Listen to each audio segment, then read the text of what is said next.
Hi friends, welcome to our last art video. Today we are going to do some weaving. So you're going to need a few materials for this. You're going to need either some colored paper, construction paper, or colored printing paper. If you don't have that, it's okay. You can use some magazines. So if you have some old magazines laying around the house that mom and dad or grandma and grandpa or whoever are done with, this will work great for our weaving. If you don't have construction paper or colored paper and you don't have any magazines, we can still do this project. You're just going to use a plain piece of white paper and we're going to use some markers to create those colors.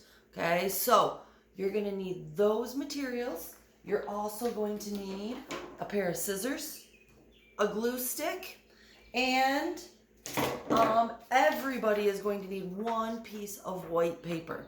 All right, I'm going to turn the camera. If you need to pause the video and go get those materials, and then when you get ready, you can push play again, and we'll get started on our weaving. All right, here we go. All right, I'm going to turn you and tilt you.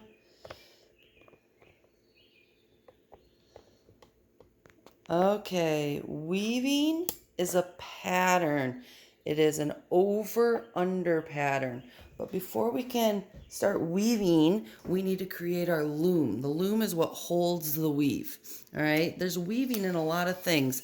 Blankets and rugs have weaving in them. Today we're going to do some placemats. The clothes that you are wearing, all those little threads. Okay, we think about sewing our clothes, but to make the material, they weave those threads in and out together to create that material. All right, so we're going to use this as our base or our background or our loom for our weaving. And you're going to take your paper and turn it horizontally, that's side to side, and we're going to fold it in half like a card.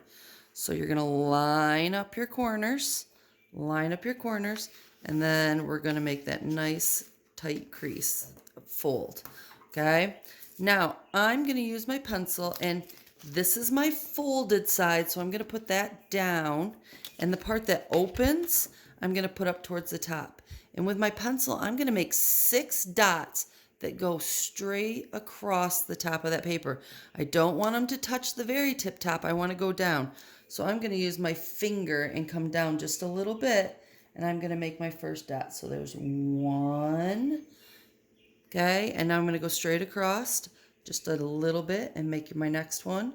2, 3, 4, 5, 6. So I have 6 dots. If you can go across and you make 7 dots, that's okay. If you only make 5 dots, that's okay. I have 6. The most important part is to not have it touch the top of the paper. So you can see how I have space all the way across the top so that I don't go all the way to the end. These are going to be our stop signs. All right, some of my younger friends, when we were practicing our lines, we had our stop signs when we were cutting, and that's what we're going to use them for. Now, I'm going to go back down to the bottom of my paper, and I'm going to create a line that goes up to the first dot and stops when it gets there. Now, you can use different kinds of lines. You can use wavy lines, you can use straight lines, you can use zigzag lines. You just don't want to make them too tough to follow. I don't want to do loop-de-loops and go all over the place. I kind of want to get from here to here pretty easy. So I'm going to do a wavy line first. I'm going to start at the very, very bottom, and I'm going to kind of wave up and go up. See how it's just an easy wave? I didn't do too many because we're going to have to cut on these, and if you make them too little, it's going to be really hard. All right, my next one, I'm going to start at the bottom again, and I'm going to go up, and this one I'm just going to go up. Just a straight line, and that's okay. You can do all straight lines if you want. You can do all wavy or curvy lines if you want.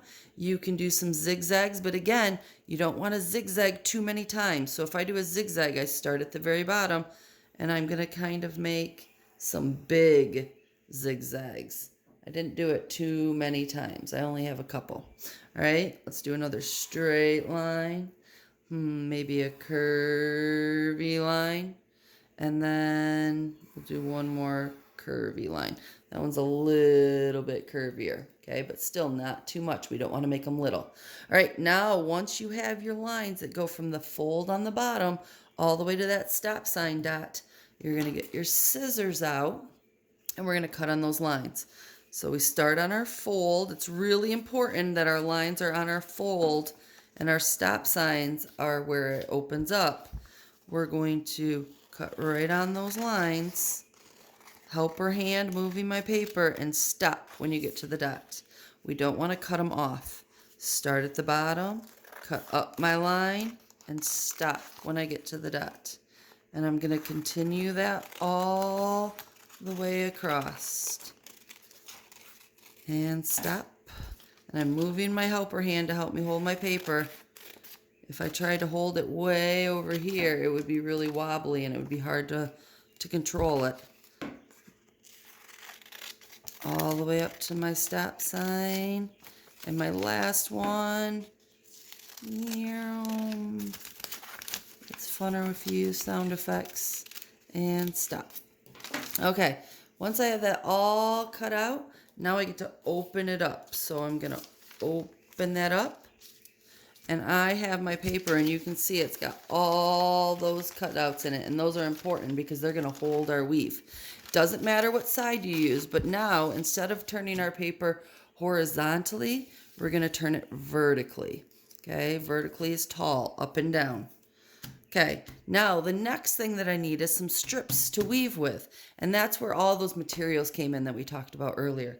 My construction paper, or my magazines, or my just plain paper and my markers. I'm going to start with construction paper, and if you have some, I like to use lots of different colors. These are going to be the colors that are in my weave.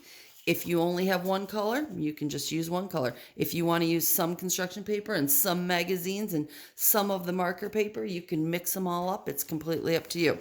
But if you have the construction paper or the colored printer paper, okay, I have a few different colors.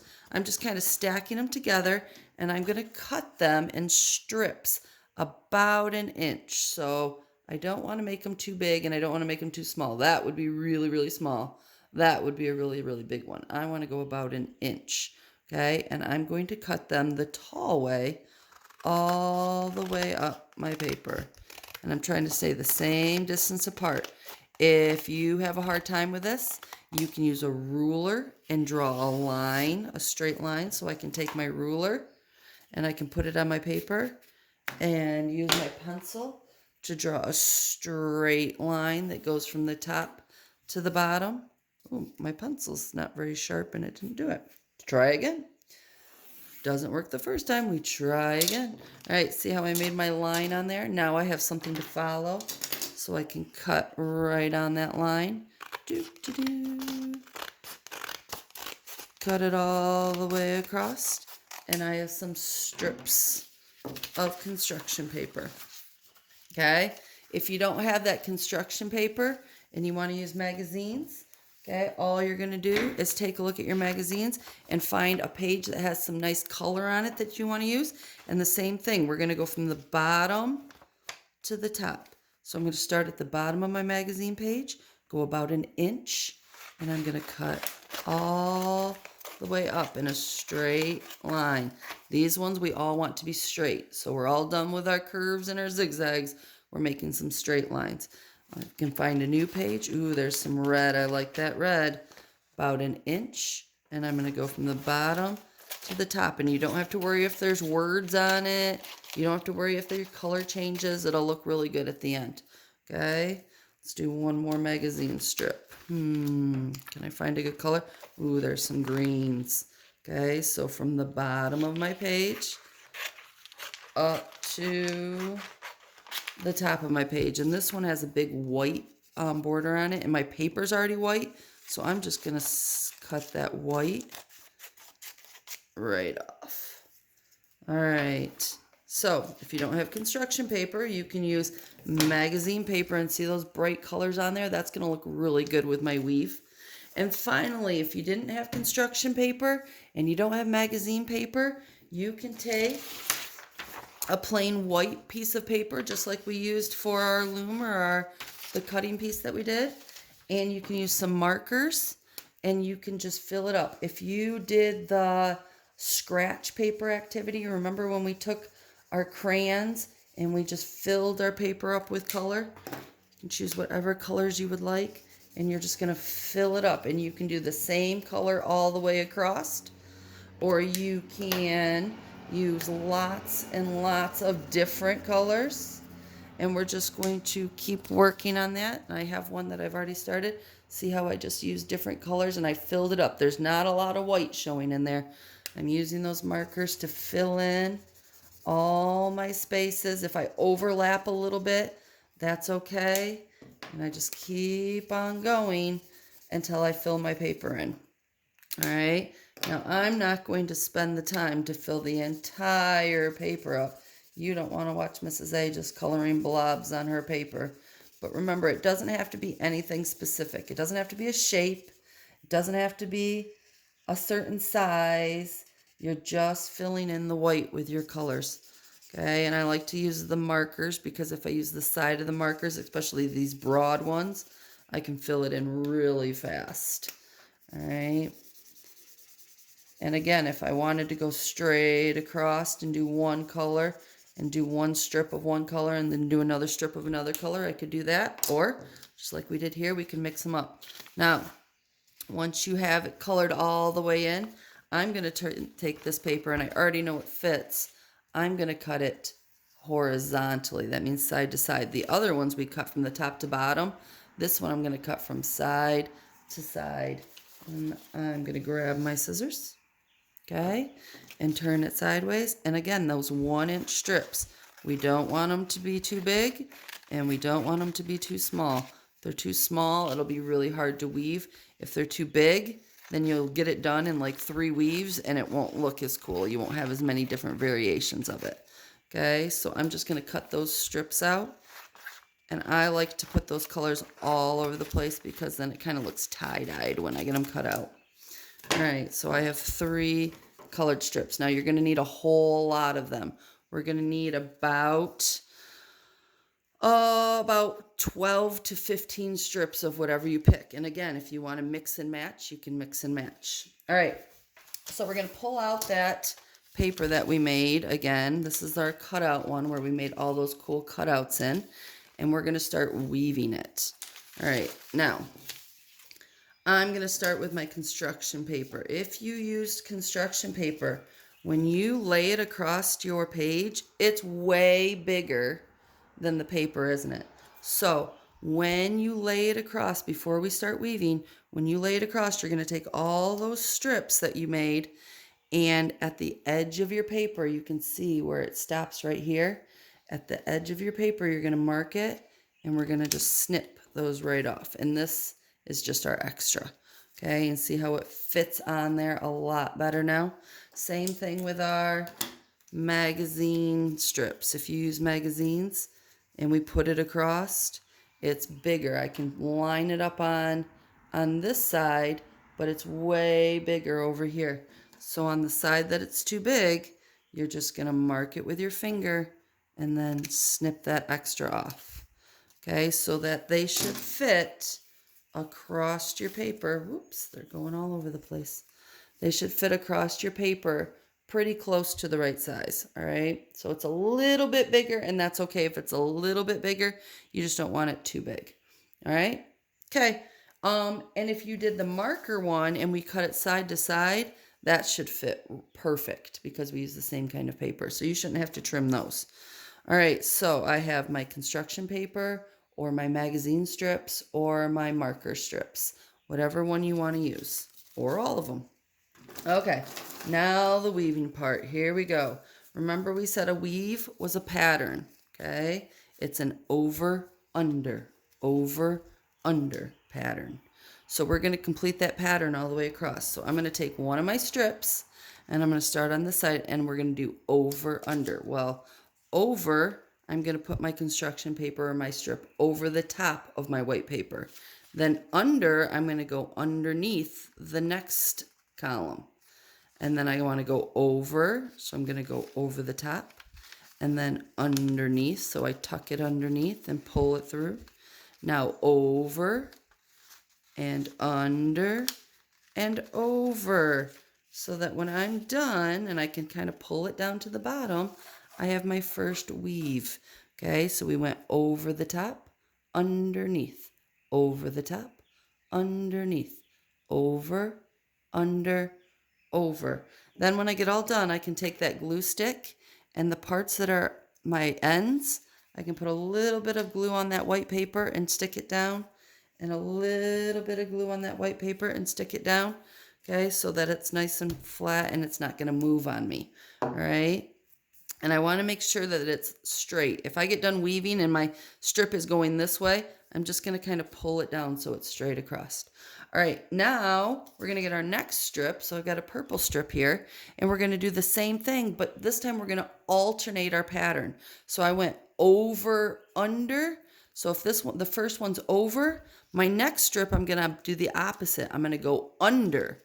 So I go under, now over, under, and you can see how I'm kind of lifting them up a little bit to get them underneath, over. Then I want to lift this one up and go under, over, and under. And you can see Mrs. A got the weave, but look how crooked she is. So she's just going to take it and kind of pull it down so it's real close to my last strip. They're like touching each other. Okay. And then now, oh, I can't glue right here. Can't glue right there. It's hidden. So I'm going to flip it over. And there I can glue it. So I can glue this flap onto my white paper. Oh, glue it on. And I can glue this flap onto my white paper. Glue it on. All right. And then I can flip it back. All right. If you are using magazine strips, it's the same thing. So here's my magazine strip. I was under on this one, so now we have to do the opposite. So I'm going to go over. So over, under, over, under, over, under, over, and then pull it down so it's straight. Ooh, I really like that green. That looks really neat. Okay, so, and then I'm going to glue. My flaps are on top, so I can just glue it just like it is and glue it down. All right, and then if you use the marker paper, it's the same thing. Okay, so remember we went on over on this one, under on this one, over. So what would my pattern be? Under. So I'm going to pick it up and go underneath for my first one, and then over, under, over, under, over. Ooh, come on, paper. And slide it. And then my last one is under. All right, and you can kind of see how that looks with all the different colors in it.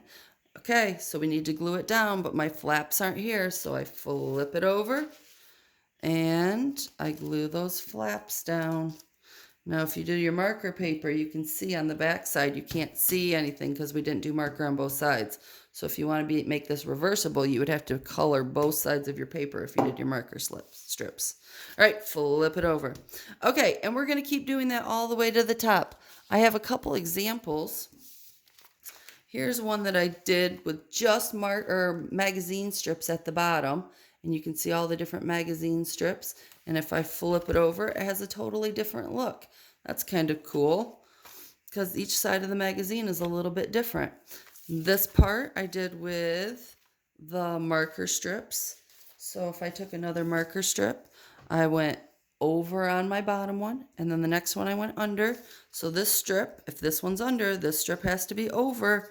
So I'm going to lift it up a little bit and go over the first one, under the second one, over the third one, under the fourth one, over the fifth one, under the sixth one, and over the last one, the seventh one. Slide it down, and then I can put a little glue on my flaps so it holds and it doesn't move around on me. And I have them going straight across. How cool does that weave look? And then I have one that I completely finished right here using construction paper. All right. And I have it now. If you get done and your flaps are overlapping a little bit, you can just take your scissors and trim those right off when you're all done. But how cool does this look? And the opposite, I can do the same thing on the back. And I can use this as a placemat when I eat. So if I'm eating breakfast at the table or lunch at the table, I can put it down and put my plate right on top, and it helps keep my table clean. It's a really cool placemat. Or if we don't want to get it dirty, because when Mrs. A's eating her breakfast, sometimes that cereal gets all over and I don't want to ruin my weave, I can take it and just hang it up. It would look really cool on the refrigerator. All right, that's our weaving. Remember, our pattern is over, under, over, under, over, under. And each time we start a new strip, we have to do the opposite. So if I did over, under on this strip, the next strip was the opposite. So I went under, over, under, over. Okay, this is a weave. All right, guys, I hope you have an amazing summer. I hope you loved doing the art projects online. I know it was really different and I really miss seeing your faces. And I hope that soon I get to see you again. All right, have fun. Talk to you later. Bye.